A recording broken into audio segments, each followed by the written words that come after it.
Bonjour à tous. Ici Nelly Savio, conseillère municipale de Ouascal, La République en marche. Vous avez peut-être appris comme moi par la presse que ce mardi 30 janvier 2018, la police municipale de Ouascal a fait capoter une opération de la police nationale au Grand Cotigny. Involontairement, les policiers municipaux ont dévoilé un dispositif de la sûreté de l'île pour prendre en flagrant délit des voleurs à la roulotte. S'en est suivie une course-poursuite spectaculaire avec coup de feu sur la voie publique.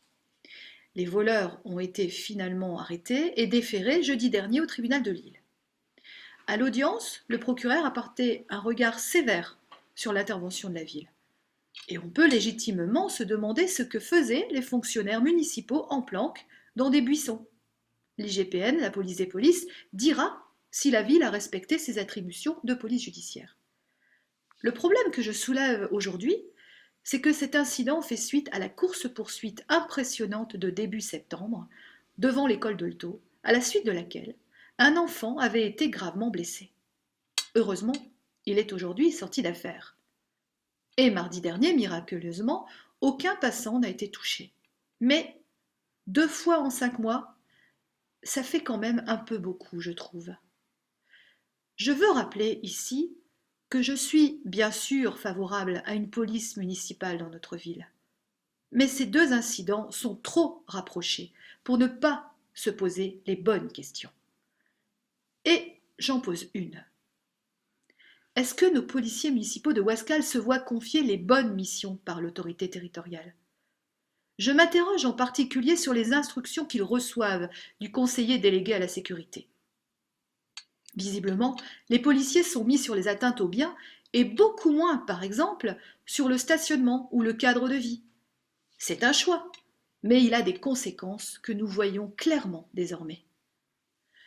Je voudrais rappeler à la majorité un vieux principe que l'on enseigne dans les écoles de police. Le trouble causé par une intervention de police sur la voie publique ne doit pas être supérieur au trouble qu'il est supposé faire cesser.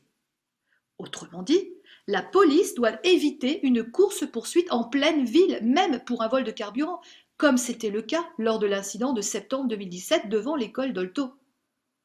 À trop vouloir prendre en charge des missions de police nationale, on fait courir des risques graves à nos policiers municipaux et à nos habitants. Je croise les doigts pour que nous ne devions pas déplorer bientôt d'incidents encore plus sérieux. Je propose donc à mes collègues du conseil municipal de retravailler sur les missions de notre police. Je pense qu'il faut reconcentrer leur mission sur une surveillance générale de nos quartiers, sur le maintien de la tranquillité dans nos rues et sur la qualité de notre cadre de vie. En attendant, j'espère que les Ouaskaliens seront éclairés sur les raisons qui ont impliqué leur police municipale dans 2 incidents violents et aussi proches et que les responsabilités politiques seront assumées. Car il en va de la vie de nos policiers et de nos concitoyens. Je vous remercie pour votre attention.